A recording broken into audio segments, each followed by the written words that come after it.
आज करगिल विजय दिवस है। पूरा देश अपने जाबाजों को याद कर रहा है, उन शहीदों को याद कर रहा है जिन्होंने सर्वोच्च बलिदान के जरिए करगिल में पाकिस्तान को धूल चटाई। 22 साल पहले करगिल की जंग में शहीद हुए रणबांकुरों की याद में आज द्रास से लेकर दिल्ली तक कई कार्यक्रम हैं।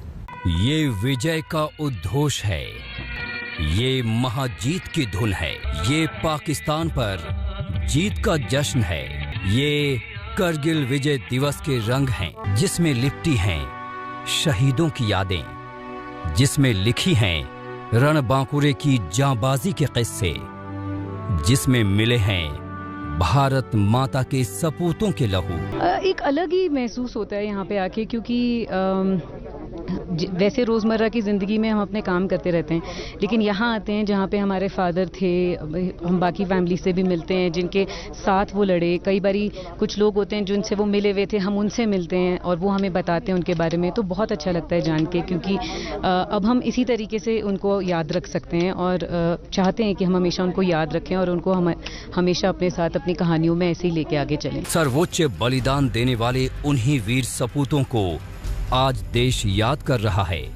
करगिल विजय दिवस के मौके पर आज देश नमन कर रहा है। मैं जो हमारे देशवासी हैं, खासकर जो हमारे सैनिक हैं, उनको मैं शुभकामनाएं देना चाहूँगा आपके माध्यम से। और मैं आम जनता से प्रार्थना करूँगा कि अपने मन में एक सैनिक के प्रति एक आदर दीजिए।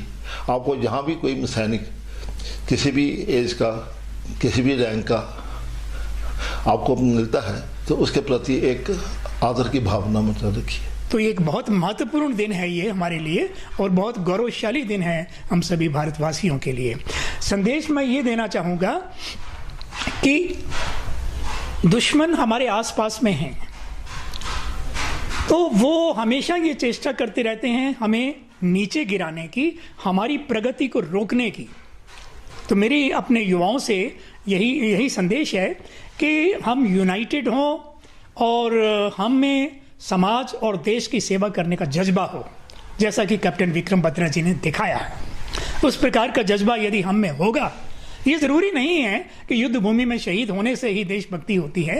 देशभक्ति हमारे खून के अंदर होती है, हमारी भावनाओं के अंदर होती है, और वो होनी चाहिए। यही मेरा संदेश है। आज हालात ऐसे हैं कि हमारे युवा को इस चीज को समझना चाहिए, तभी हमारा देश जो है आगे बढ़ सकता है। करगिल विजय दिवस के 22 साल पूरे होने पर ये जश्न देश भर में मनाया जा रहा है।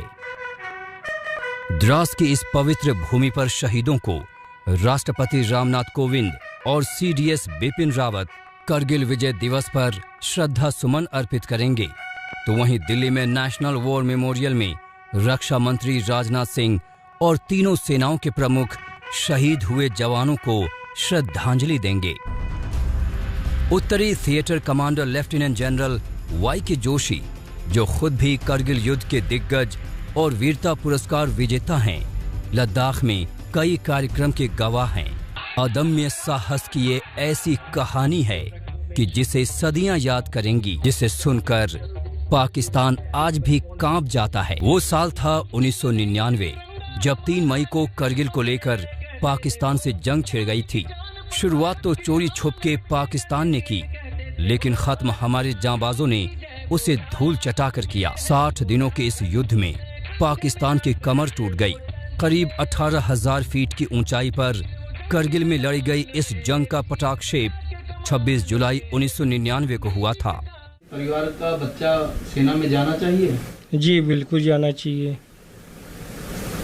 देश की सेवा पहली सेवा है। जी जी जी।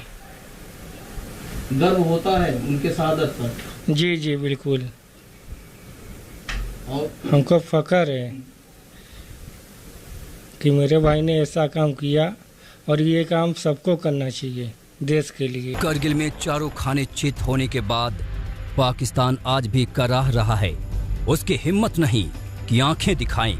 इस युद्ध में हमारे जवानों के हौसले देखकर दुनिया जहां एक तरफ भारत को सलाम करती है, तो वहीं दुनिया पाकिस्तान को उसकी बुज़दिली और धोखेबाजी के तौर पर भी याद करती है। करगिल से सुनील जिभट और गौरव सावंत के साथ आज तक।